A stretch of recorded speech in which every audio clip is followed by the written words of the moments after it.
హరి ఓం. క్రియాయోగ ధ్యాన సాధకులకి నమస్కారము. మన గోవిందాయపల్లి క్రియాయోగ ధ్యాన తపోవన సేవాశ్రమ వ్యవస్థాపకులు శ్రీ జ్ఞానానందగిరి మహారాజు గారు దక్షిణామూర్తి పరంపర మౌన దీక్షలో ఉన్నారు. జీకేఎంసీ ఛానల్ ప్రేక్షకుల కొరకు ఈరోజు మన ముందు ప్రత్యేక ఇంటర్వ్యూ ఇవ్వడానికి వచ్చి ఉన్నారు. నమస్కారం గురుగారు. నమస్కారం అండి.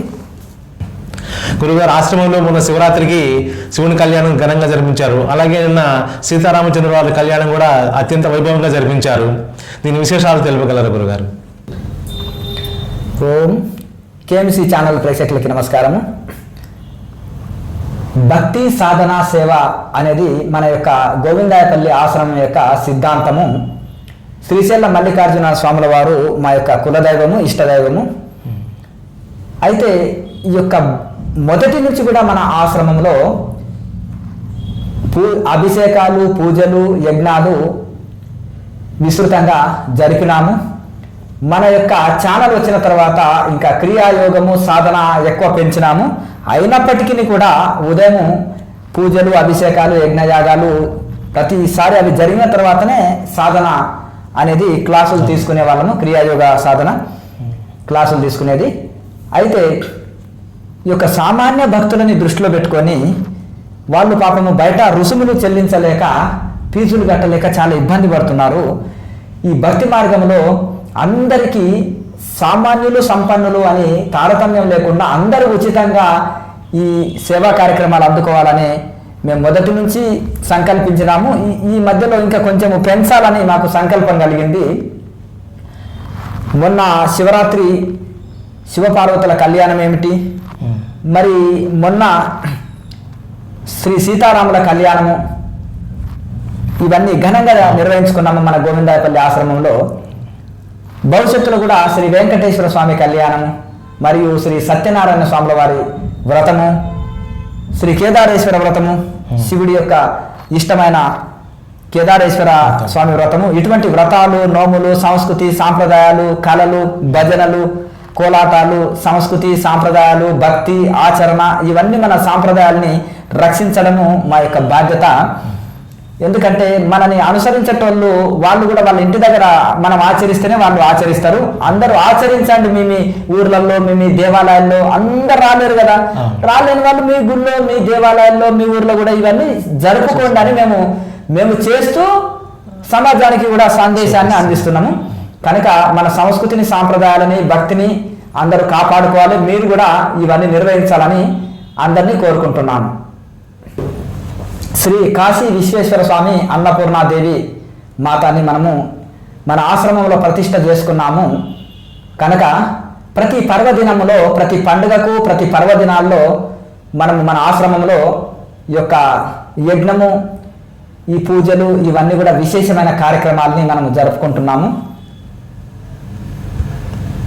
అలాగే పూజలతో పాటు, అభిషేక పూజలతో పాటు విశేషమైన హోమాల్ని కూడా, ప్రత్యేకమైన హోమాల్ని కూడా మనము విస్తృతంగా జరుపుకుంటున్నాము. అలాగే మంచి భజనలు, అలాగే కళలని, ఈ యొక్క సంస్కృతి కార్యక్రమాన్ని కూడా అందులో చేపడుతున్నాము. అన్నిటినీ కళల్ని కూడా ప్రోత్సహిస్తున్నాము. కనుక అన్ని కూడా ఉచితంగా అందరికీ అందిస్తున్నాము. గురుగారు, ఆశ్రమంలో నిత్యాన్నదానం జరుగుతుందని నవమి రోజు ప్రకటించారు. దీని గురించి వివరించండి గురుగారు. మన ఆశ్రమంలో మొదటి నుంచి అతిథి అభ్యాగతులకి భోజనానికి ఏం లోటు లేదు. అందరికీ భోజనం పెడతాము. కానీ అన్ని దానముల కంటే అన్నదానము గొప్ప గనక ఈ యొక్క అన్నదానం అనేది విస్తృతం చేయాలని సంకల్పించినాము. కాశీలో మేము ఈ నిత్యాన్నదానము చేపట్టాలని సంకల్పించినాము.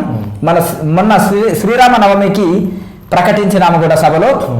అయితే ఇక పైనుంచి మన గోవిందాయపల్లి ఆశ్రమంలో నిత్యాన్నదానం ఉంటుంది. ఎవరు వచ్చిన వారికి విస్తృతంగా అన్నదానం జరుగుతుంది. అలాగే ఈ యొక్క గోవిందాయపల్లి ఆశ్రమానికి మన అన్నదానము పరిమితం కాకుండా గ్రామ స్థాయిలో, మండల స్థాయిలో, రాష్ట్ర స్థాయిలో, దేశమంతటా కూడా నిత్యాన్నదాన యూనిట్లు పెట్టాలని సంకల్పించినాము. వాటికి శ్రీ అన్నపూర్ణాదేవి నిత్య అన్నదాన కార్యక్రమం అని నామకరణం చేసినాము. ఇది మన G50 కన్వీనర్ల యొక్క ఆధ్వర్యంలో ఈ అన్నదాన కార్యక్రమాలు జరపబడతాయి. అలాగే ఈశ్వరుడి దయ వలన, ఈశ్వరుడి అనుగ్రహంతో మన సంస్థకి 12A, G50, ITG, అలాగే మనకు FCRA ఇవన్నీ మనకు యాడ్ అయినాయి, వచ్చేసినాయి, సర్టిఫికెట్లు వచ్చేసినాయి, బ్యాంక్ అకౌంట్కి ఇవి యాడ్ అయినాయి. బ్యాంక్ అధికారులు కూడా అందరూ సహకరించారు. మనకి అందరికీ ప్రత్యేకమైన ధన్యవాదాలు. మన సంస్థకు సహకరించిన పెద్దలందరికీ ప్రతి ఒక్కరికి కూడా కృతజ్ఞతలు. అయితే ఇకపై నుంచి మన ఆశ్రమానికి వస్తు రూపంలో, ధన రూపంలో, ఏ రూపంలో మనకు డొనేషన్ రూపంలో, మోడులో ఏది వచ్చినా కానీ, వస్తు రూపంలో, ధన రూపంలో, డొనేషన్ రూపంలో మనకి ఏది వచ్చినా వారికి తప్పకుండా రిసిప్ట్ ఇస్తాము. ఆ రిసిప్ట్ పైన వారికి ట్యాక్స్ ఎగ్జంప్షన్ కూడా లభిస్తుంది. ఈ వివరాలన్నీ కూడా మనము అధికారికంగా మన ఆశ్రమ వెబ్సైట్లో పొందుపరచడం జరిగింది. ప్రతి ఒక్కరు అక్కడ చూసుకోవచ్చు. కనుక ఇక పైన మనకు నిత్య అన్నదానం అనేది ఉంటుంది. శ్రీ అన్నపూర్ణాదేవి నిత్య అన్నదాన కార్యక్రమం అని ఆ యూనిట్కి పేరు పెట్టినాము. G50 కన్వీనర్ల ఆధ్వర్యంలో దేశమంతటా ఇవి అన్నదాన కార్యక్రమాలు జరుగుతాయి. గురుగారు, వేద క్రియాయోగ జ్ఞాన సంకల్ప యాత్ర విశేషాలు తెలియచేయండి గురుగారు. ఈ యాత్రలో భాగంగా మేము ఉత్తర భారతదేశము వెళ్ళడం జరిగింది. అక్కడ ఎన్నో చోట్ల క్రియాయోగ దీక్షలు ఇవ్వడం జరిగింది. అలాగే ప్రముఖ దేవాలయాల్ని దర్శించడం జరిగింది. ఎందరో సాధు మహాత్ములని కలవడం జరిగింది. ఎంతో జ్ఞానాన్ని, సంస్కృతి, సాంప్రదాయాల్ని, ఎన్నో కొత్త విషయాల్ని తెలుసుకోవడం జరిగింది. అలాగే ఎంతో జ్ఞానాన్ని ఆర్జించడం జరిగింది. అలాగే జ్యోతిర్మఠము సందర్శించి జ్యోతిర్మఠ పీఠాధీశ్వరులైన శ్రీ స్వామి అవిముక్తేశ్వరానంద సరస్వతీజీ మహారాజుని కలవడం జరిగింది. మన G50 ఆశయాలు తెలియపరచడం జరిగింది. వారు ఎంతో సంతోషించారు. వారిని కూడా మన ఆశ్రమానికి ఆహ్వానించడం జరిగింది. అలా త్వరలో ఈ యాత్ర విశేషాలని కూడా మేము త్వరలో ఒకటి చర్చా వేదికని ఏర్పాటు చేయాలనుకుంటున్నాము. అట్లా ఈ విధంగా మనము ప్రతి ఒక్కరం కూడా ఏం చేయాలంటే ఆధ్యాత్మిక మార్గంలో మనము బావిలో కప్పలాక మారకూడదు, సముద్రం కప్పలాక ఉండాలి.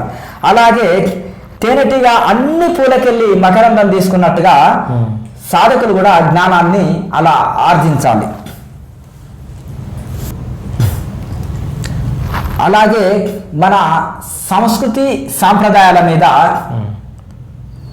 నదుల అనుసంధానం మీద నేను ఒక చర్చా వేదికని, స్వామీజీల ఆధ్వర్యంలో ఒక చర్చా వేదికని పెట్టాలనుకుంటున్నాము. ఎందుకంటే ఈ మన దగ్గర భారతదేశంలో ఎన్నో శాస్త్రాలు, ఎంతో శాస్త్ర జ్ఞానము, ఎంతో అద్భుతమైన సంస్కృతి సాంప్రదాయాలు, జ్ఞానము చాలా అద్భుతమైనది ఉంది. ఇది ఋషి పరంపర, ఋషి భూమి, ప్రపంచానికే జగద్గురువు మన భారతదేశం. అయితే చాలా మంది ఇక్కడ చదువుకొని విదేశాల్లో సేవ చేస్తున్నారు. కొంతమంది విదేశీ చదువు మీదే మొగ్గు చూపుతున్నారు.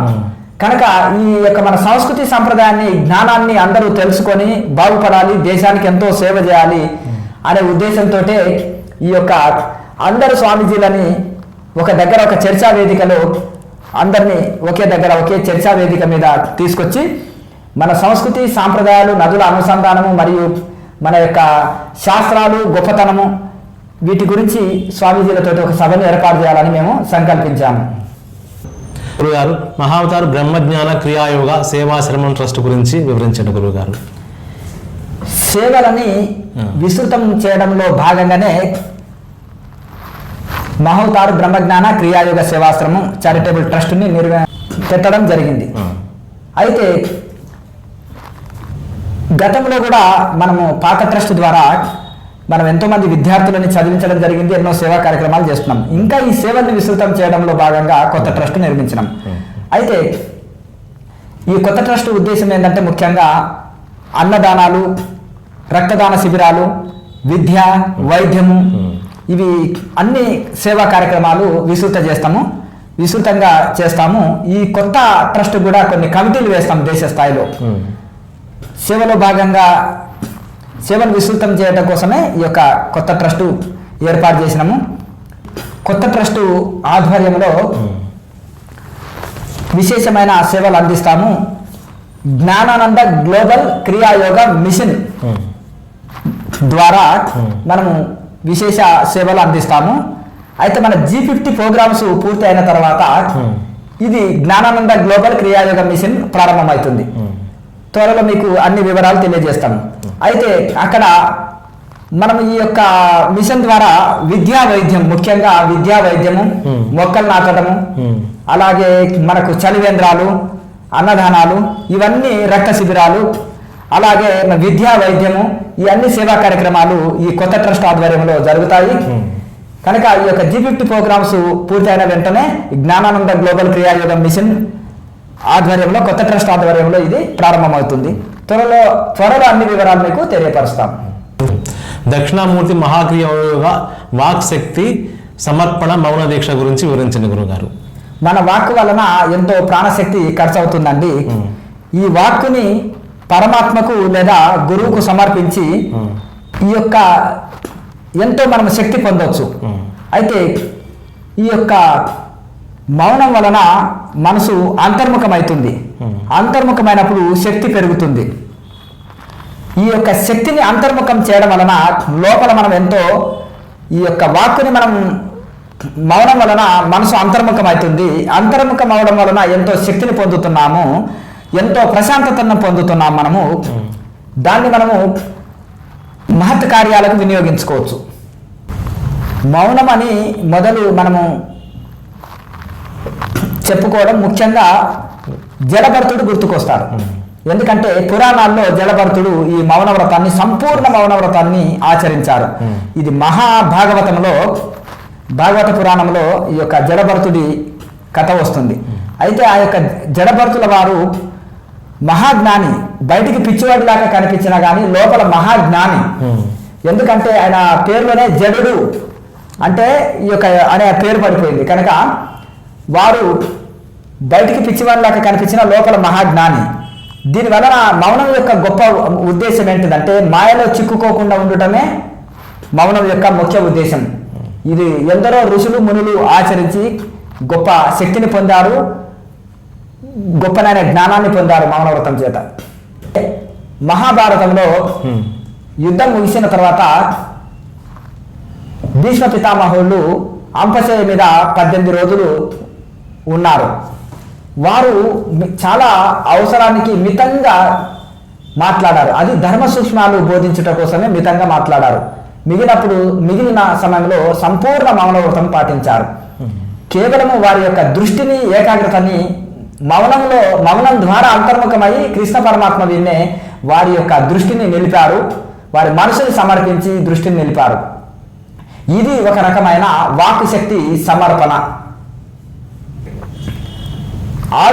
ఆధునిక మౌన యోగి అని పేరు పొందిన రమణ మహర్షుల వారు మౌనం ద్వారానే ప్రపంచానికి తెలియవచ్చారు. అయితే వారి మౌనమే ఒక ఉపదేశంగా మారి ప్రపంచంలోని అందరి సాధకులని ఆకర్షించి అక్కడికి అరుణాచల పర్వతానికి రప్పించింది. వారు ఇంచుమించు జీవితాంతము మౌనమే ఉన్నారు. జీవితాంతం మౌన యోగి అంటే రమణ మహర్షి, ఆధునిక యుగంలో రమణ మహర్షి గుర్తుకొస్తారు. కనుక ఆ మౌనమే ఉపదేశంగా మారి ప్రపంచంలోని సాధకులందరినీ కూడా అరుణాచలము రప్పిస్తుంది, ఆకర్షిస్తుంది. ఇప్పటి కూడా ఆ మౌనమే ఉపదేశం అంటారు వారు. నా ఉపదేశం మౌనమే అంటారు. కనుక ఈ విధంగా నాకు కూడా మౌనంలో వారు ఆదర్శం. కనుక నేను ఒక సంవత్సరం మళ్ళీ ఉగాది వరకు కూడా నేను మౌనవ్రతాన్ని చేపడతాను. ఇది ఏంటంటే మనము వాక్కు శక్తి సమర్పణ అంటే శ్రీ దక్షిణామూర్తి మహాక్రియాయోగ వాక్ శక్తి సమర్పణ మౌన తపోదీక్ష మేము చేపట్టేది. ఈ దక్షిణామూర్తి పరంపరలో మేము ఇది చేపడుతున్నాము. కనుక ఈ యొక్క మేము 1 సంవత్సర కాలం మౌనం పాటిస్తున్నాము. సాధకులందరూ కూడా మా మౌనానికి మద్దతుగా రోజుకు 1 గంట మౌనం పాటించి మాకు మద్దతు తెలుపుతారని నేను ఆశిస్తున్నాను. ఈ యొక్క దీని వివరణ అంతా కూడా మళ్ళీ నేను ఉగాదికి మీకు మొత్తం వివరిస్తాను అందరికీ కూడా. గురుగారు మీరు ఈ సంవత్సరం పాటు దక్షిణామూర్తి పరంపరలో ఈ మౌన దీక్ష చేస్తున్నారు. ఇప్పుడు చాలా బృహత్తరమైన కార్యక్రమాలు నిర్వహిస్తున్నారు. ఆశ్రమంలో నిర్వహణ నుంచి ప్రతిరోజు జరిగేటువంటి నిత్య పూజలు, అన్నదానము, హోమాలు, కళ్యాణాలు, G50 క్లాసెస్, ఇంకా డిస్ట్రిక్ట్లలో జరిగేటటువంటి క్లాసెస్, NRI క్లాసెస్, ఇన్ని ఇంకా మీరు చదివించేటటువంటి పిల్లలకు సంబంధించిన వివరాలు, వాటికి సంబంధించినటువంటి కార్యక్రమాలు, వీటన్నిటిని మీరు ఎలా సమన్వయం చేసుకుంటారు, ఎలా నిర్వహించబోతున్నారు? రమణ మహర్షుల వారు మౌనం పాటించినప్పుడు ఏ కార్యము ఆగలే, ఆశ్రమంలో అన్ని జరుగుతుంటాయి. కానీ మాట్లాడుట కంటే కూడా మౌనంలోనే అద్భుతంగా జరుగుతాయి. ఏకాగ్రత ఉంటుంది, ఏకాగ్రత శక్తి పెరుగుతుంది. అలాగే అద్భుతంగా కార్యక్రమాలు, ఆలోచనలు వస్తుంటాయి, కొత్త కొత్త సంకల్పాలు, కొత్త కొత్త వస్తుంటాయి. చక్కగా నిర్వహించబడుతుంది. దీనికి ఒక ప్రత్యేకమైన కమిటీలు వేస్తాము. ఆ కమిటీలు ఇవన్నీ నిర్వహిస్తాయి. మా సూచన మేరకు కమిటీలు నిర్వహిస్తాయి. ఈ యొక్క ఆశ్రమ నిర్వహణ కోసం రోజుకు 1 గంట మేము మౌనం వదిలి ఆ నిర్వహణ బాధ్యతలు చూసుకుంటుంటాము. మిగతా సమయంలో మేము మౌన తపోదీక్షలు ఉంటాము. ఈ మౌన తపోదీక్ష సంకల్పము దేనికోసము వినియోగిస్తామనేది వచ్చే ఉగాది రోజు మేము వివరిస్తాము. అది కొత్త ఆశ్రమ నిర్మాణం కావచ్చు, ఇంకేదన్నా మహత్తరమైన కార్యానికి కావచ్చు. అది ఆ వివరణ మేము మళ్ళీ ఉగాదికి మీకు తెలియపరుస్తాము. ఓం. విన్నాం కదండి గురుగారు చెప్పినటువంటి ఆశ్రమంలో జరిపించుతున్నటువంటి కళ్యాణాల గురించి, వారు చేస్తున్నటువంటి దీక్ష గురించి, కొత్తగా చేపట్టినటువంటి అన్నపూర్ణ అన్నదాన కార్యక్రమం గురించి గురుగారు అన్ని విషయాలు, గురుగారి యొక్క ఉత్తర భారత యాత్ర గురించి చాలా వివరంగా తెలిపున్నారు. గురుగారి దీక్షకు మద్దతుగా నేను ప్రతిరోజు 1 గంట మౌనం పాటిస్తున్నాను. అలాగే మీరందరూ కూడా ఒక గురుగారి దీక్షకు మద్దతుగా మీరు కూడా 1 గంట మౌనాన్ని పాటించండి. ఈ కార్యక్రమాన్ని మీరు కూడా దిగ్విజయం చేయాలని ప్రార్థిస్తున్నాను. హరి ఓం. లోకా సమస్త సుఖినో భవంతు. ఓం.